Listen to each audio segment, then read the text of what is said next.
The emergency call came through at 6:42 a.m. on a Tuesday. Marcus Rivera, a 43-year-old paramedic with 15 years of experience saving lives, stood in his driveway staring at the silver Mercedes blocking his gate. Again. The woman who owned it, a real estate agent named Diane Fletcher who lived 4 houses down, had done this 6 times in 3 weeks. 6 times Marcus had knocked on doors, left polite notes, even called non-emergency police who told him it was a civil matter. 6 times he'd been late to the hospital, forced to Uber while his ambulance shift started without him. But today was different. Today Marcus had a dying patient being transferred between facilities, and his crew was waiting.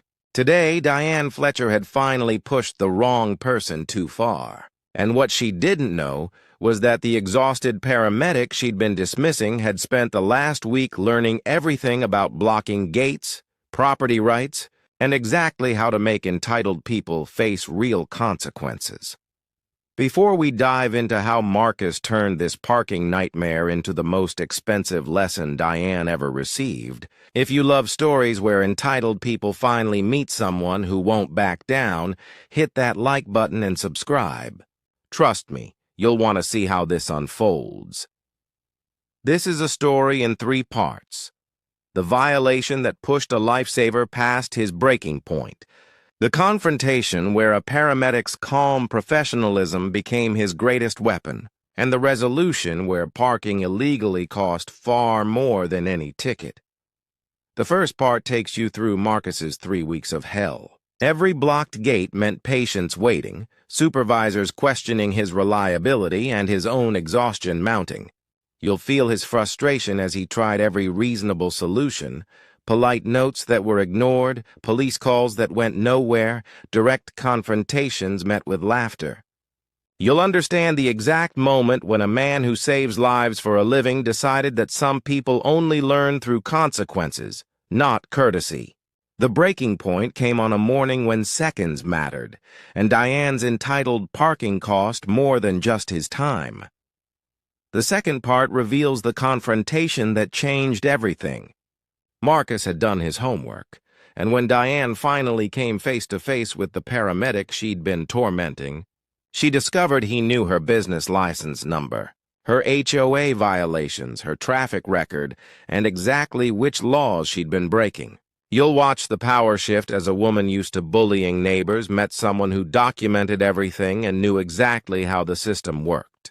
The ultimatum Marcus delivered was surgical, professional, and absolutely devastating. The third part delivers the justice you're craving.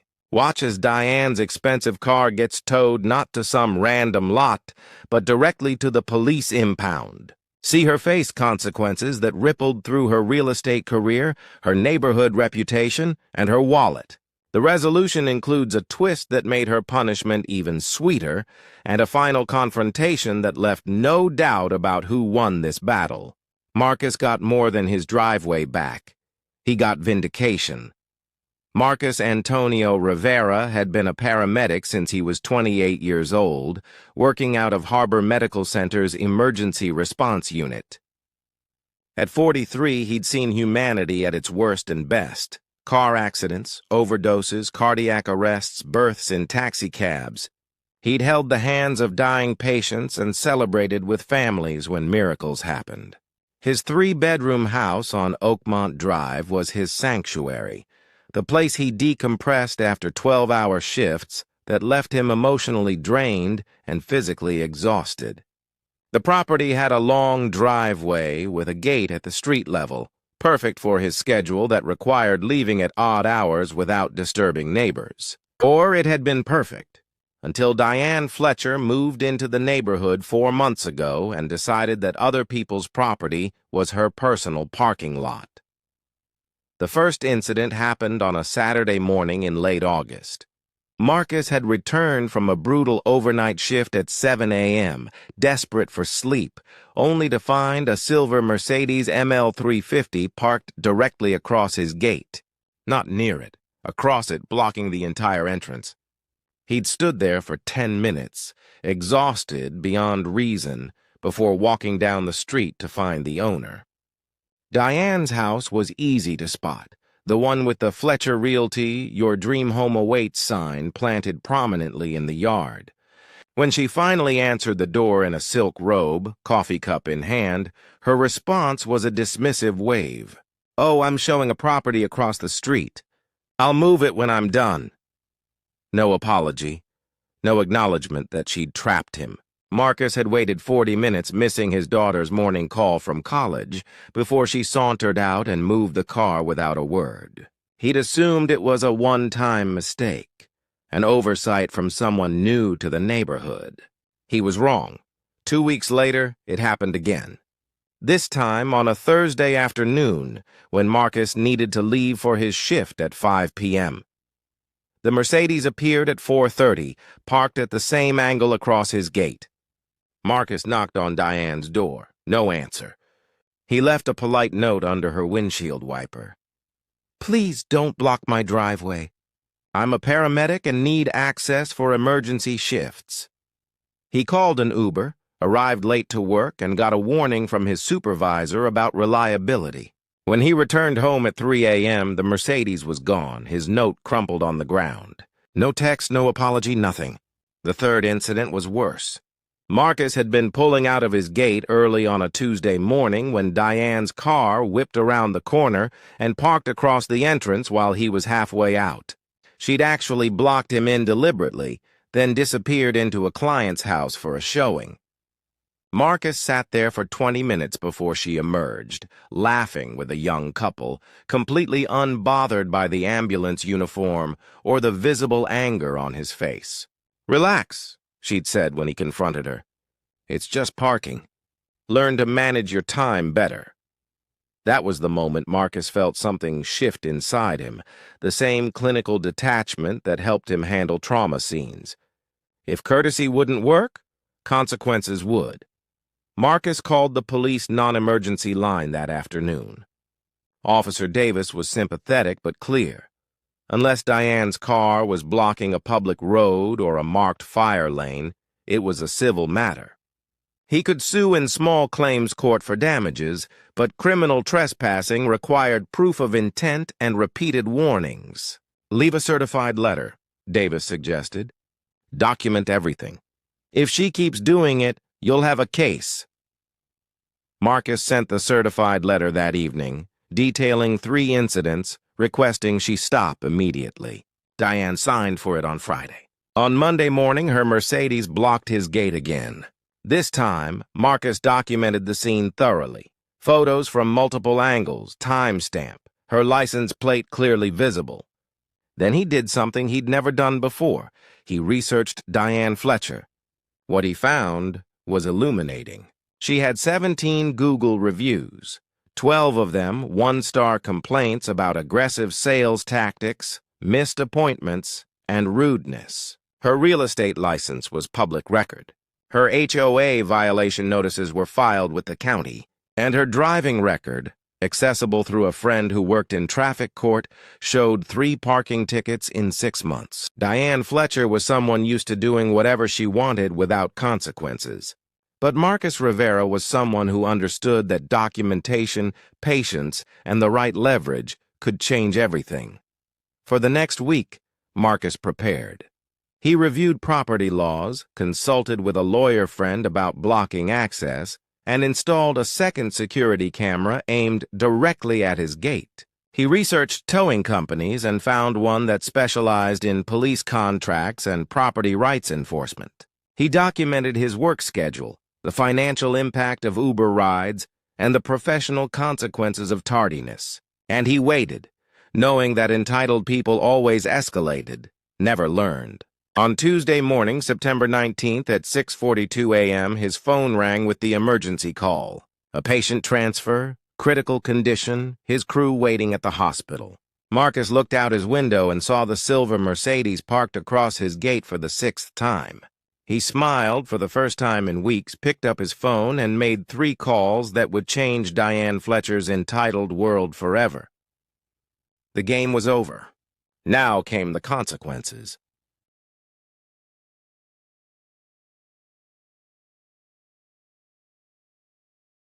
Marcus was dressed in his paramedic uniform when he stepped outside at 6:48 a.m. The Mercedes sat there like a monument to entitlement. Driver's seat empty. Diane nowhere in sight. But Marcus wasn't looking for Diane yet. He was executing a plan. The first call had been to his supervisor, explaining he'd be 15 minutes late due to a documented ongoing harassment issue. Professional, calm, creating a paper trail.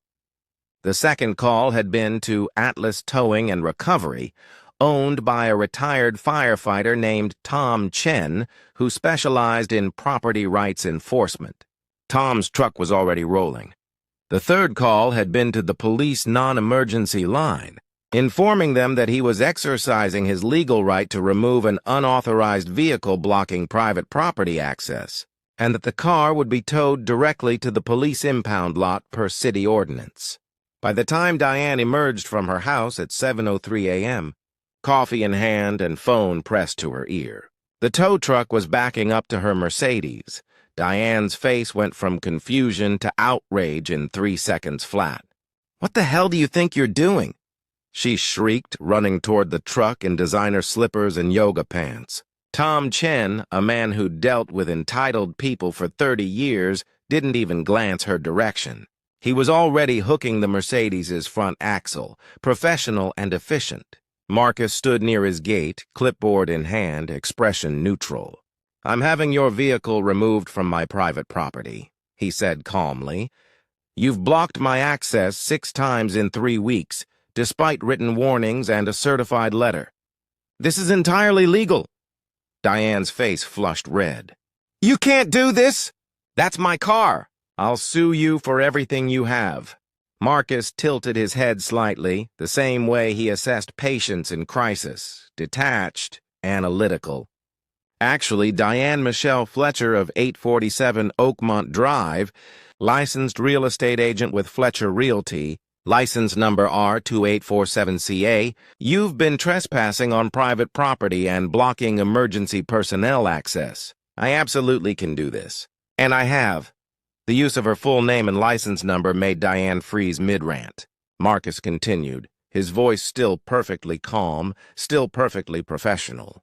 "Your vehicle has blocked my gate on August 12th, August 26th, September 2nd, September 9th, September 14th, and today, September 19th. I have time-stamped security footage of all 6 incidents, photos documenting your license plate at the scene, and copies of the polite note I left on August 26th, which you crumpled and discarded.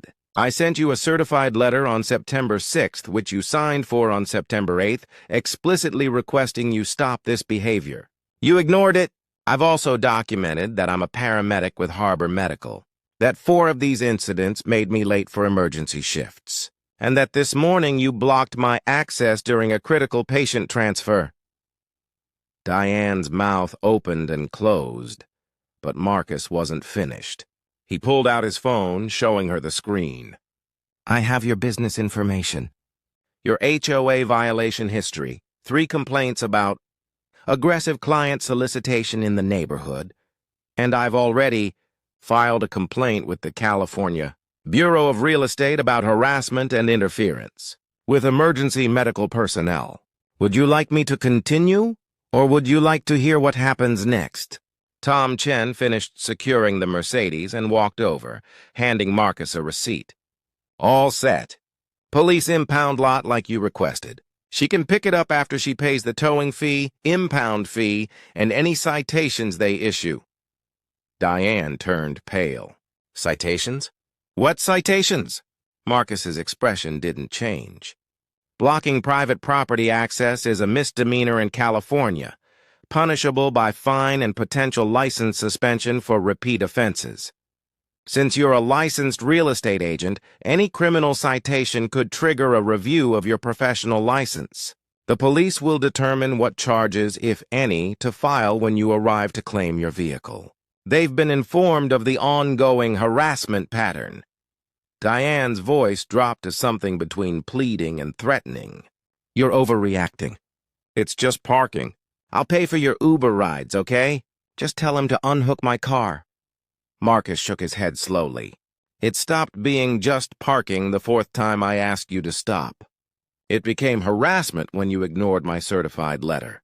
And it became a legal matter this morning when you blocked emergency medical personnel during a critical call. The tow truck's engine rumbled as Tom climbed into the cab. Diane grabbed Marcus's arm, desperation replacing entitlement. Please, I have clients today. Showings. I need my car. Marcus looked down at her hand on his uniform, then met her eyes. His voice dropped lower, colder. I have patients today, Diane. People whose lives depend on me showing up on time. You've made me late 6 times. You've cost me Uber fees totaling $347. You've put my professional reputation at risk. And every single time I asked you nicely to stop, you laughed. You told me to manage my time better. You crumpled my note and threw it on the ground. He gently removed her hand from his arm. Now you get to manage your time better. The impound lot opens at 8 a.m. I suggest you bring your driver's license, vehicle registration, proof of insurance, and about $685 for fees. They'll explain the rest. Diane's face twisted. This isn't over. I know people, lawyers, the HOA president. You'll regret this. Marcus allowed himself a small, cold smile. Diane, I save lives for a living. I've held dying patients' hands and told families their loved ones didn't make it. Do you honestly think an entitled real estate agent threatening me with lawyers scares me even a little? The Mercedes lifted off the ground as Tom engaged the truck's hydraulics. Diane watched, horror-struck, as her $60,000 car began moving down the street. Marcus checked his watch, 7:11 a.m. Still time to make his shift with 3 minutes to spare. He turned toward his truck, then paused. One more thing. I've installed a second security camera with license plate recognition software. If any vehicle blocks my gate again, yours, a client's, anyone associated with you, I'll have it towed immediately without warning. I've also filed a formal complaint with our HOA about your business activities violating residential use restrictions. You might want to review your copy of the CC&Rs, specifically Section 4.7 about home-based businesses and client traffic. Diane stood frozen in her driveway as Marcus climbed into his truck. The gate opened smoothly, and he pulled out onto Oakmont Drive, passing the tow truck carrying the silver Mercedes toward its temporary new home in a police impound lot. In his rearview mirror, he saw Diane standing there, phone in hand, the entitled confidence she'd worn for weeks completely shattered. Marcus allowed himself one moment of satisfaction before his mind shifted to the patient waiting at Harbor Medical. Tonight, he'd sleep soundly for the first time in 3 weeks. But right now, he had a life to save. The tow truck turned left toward downtown. Diane watched it disappear, then ran inside her house, already dialing frantically.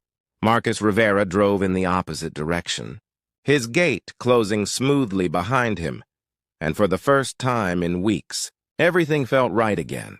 The impound lot charged Diane Fletcher $485 for the tow, $200 for 2 days of storage fees, and the police cited her for illegal parking on private property, a $330 fine. Total cost $115. But the financial hit was nothing compared to what came next. When Diane arrived at the impound lot that Tuesday afternoon, furious and demanding answers, the lot attendant informed her that Marcus had filed a formal complaint with accompanying video evidence. The police reviewed 6 separate incidents of the same vehicle blocking the same private driveway, despite written warnings. They upgraded her citation to include criminal trespassing and harassment, which triggered an automatic review by the California Bureau of Real Estate. 3 of her scheduled showings that day were canceled when clients couldn't reach her. 2 potential sales fell through because she missed critical negotiation deadlines. Her broker received The HOA moved faster than Diane expected. Marcus's complaint, backed by 17 months of documented violations, aggressive door-to-door solicitation, unauthorized business signage, excessive client traffic in a residential zone, landed on the board's desk within 48 hours. President Sharma, who'd received multiple complaints about Diane but lacked concrete evidence, finally had everything he needed. The board issued a cease and desist order. Diane could no longer conduct business activities from her Oakmont Drive property.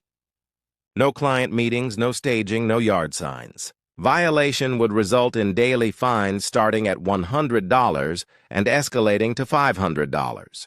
Diane's entire business model, built on using her beautiful home as a showcase property, collapsed overnight. She'd have to rent office space, restructure her client meetings, and explain to her broker why the Bureau was investigating her for harassment. But Marcus wasn't finished. On Thursday morning, 2 days after the towing incident, he filed a small claims court case for $200. Uber fees, professional damages, and emotional distress from 3 weeks of harassment.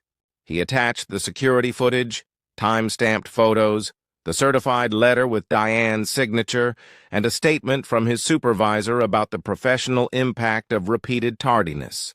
The court date was set for 6 weeks out. That same afternoon, Diane appeared at Marcus's door, this time without the entitlement, without the coffee cup and designer clothes. She looked exhausted, makeupless, wearing jeans and a wrinkled shirt. "Can we talk?" she asked quietly. Marcus stood in his doorway, arms crossed, expression neutral. "I'm listening." Diane took a shaky breath. "I'll pay your Uber fees. All of them. And I'll drop my complaint about the towing. I need you to withdraw the Bureau complaint. My broker is threatening to drop me. I could lose my license." Marcus studied her for a long moment. This was the woman who'd laughed at him, told him to manage his time better, crumpled his polite note, and ignored his certified letter. This was the woman who'd threatened him with lawyers and HOA connections just 2 days ago. "Why should I?" he asked simply. Diane's eyes welled up. "Because I made a mistake. A huge mistake. I was arrogant and dismissive, and I treated you like you didn't matter. I'm sorry. Genuinely sorry." Marcus leaned against his doorframe. "You're sorry because you're facing consequences, Diane. Not because you understand what you did was wrong. If that tow truck hadn't shown up, you'd still be parking across my gate." She started to protest, then stopped, shoulders sagging. "You're right. You're absolutely right." The admission surprised Marcus enough that he reconsidered. "Here's what's going to happen," he said finally.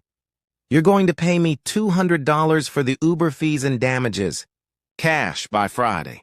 You're going to write a formal apology letter that I can submit to my supervisor, explaining that your harassment made me late for shifts, and you're going to stay away from my property permanently. If you do all 3 things, I'll withdraw the Bureau complaint and drop the small claims case."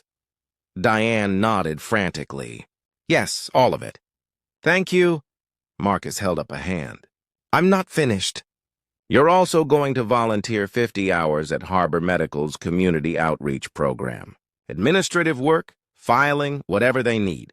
You'll see what paramedics actually do, what our work means, and why blocking my gate wasn't just parking. When you've completed those 50 hours, you'll understand why I reacted the way I did." Diane arrived on Friday with $200 in cash and a 3-page handwritten apology letter. She started her volunteer hours the following Monday. Marcus watched from a distance as the entitled real estate agent who'd treated him like an inconvenience sat in the break room organizing donation drives, filing patient education materials, and listening to paramedics share stories about near misses caused by traffic delays. By week 3, something shifted in Diane's demeanor. She started asking questions about response times, about how seconds mattered in cardiac arrests, about what it felt like to be late for critical calls. On her 40th volunteer hour, she approached Marcus during a shift change. "I had no idea," she said quietly, "about any of it. What you do, what it costs you. I'm ashamed it took all this for me to understand." Marcus nodded slowly. "Most people don't think about emergency responders until they need one. Then they expect us to be there instantly no matter what. You delayed me 6 times. Statistically, One of those delays could have cost someone their life. Diane looked stricken. I'm so sorry. Truly. 2 months after the towing incident, Marcus sat on his back patio on a rare Saturday evening, beer in hand, watching the sunset paint his yard gold and orange. His gate worked perfectly, opening and closing on schedule. No Mercedes had blocked it since September 19th. Diane still lived 4 houses down, but she'd rented office space in town, and her home no longer featured client traffic or yard signs. She waved politely when they passed on the street, kept her distance, and never parked anywhere near his property. Marcus had withdrawn the bureau complaint after she completed 60 volunteer hours, 10 more than required, and submitted glowing reviews from the outreach coordinator. The small claims case was dismissed. The HOA restrictions remained in place, but Diane had adapted. She'd even left a bottle of decent scotch on his doorstep with a note. Thank you for the lesson. I needed it, Marcus's daughter called that evening from college, her voice bright and happy. Dad, I saw your email about the parking situation. I can't believe you had someone towed to the police lot.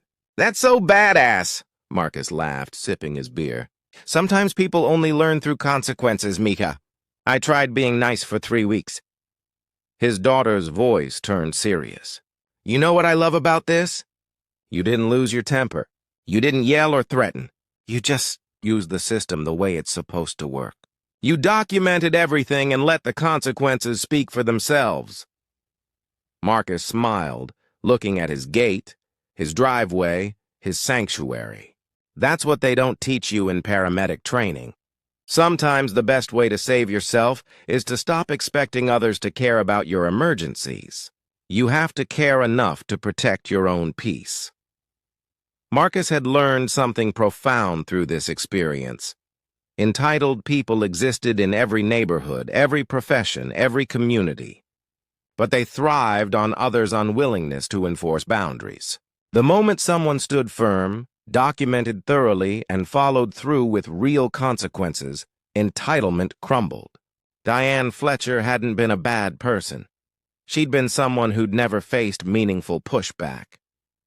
The towing incident, the bureau complaint, the volunteer hours, they'd all combined to create something she'd never experienced. Accountability. And accountability, Marcus realized, was the only cure for entitlement. As he sat there watching the sunset, gate secure and driveway clear, Marcus felt the exhaustion of 3 weeks finally lift. He'd fought for his space, his peace, and his profession. And he'd won, not through aggression or revenge, but through patience, documentation, and the simple refusal to accept being treated as less important than someone's convenience. Justice, he thought, didn't always roar. Sometimes it purred like a tow truck engine carrying a silver Mercedes toward consequences long overdue. Across the country in Portland, Oregon, retired aerospace engineer Linda Voss was pruning her roses when her new neighbor demanded she remove the eyesore fence between their properties.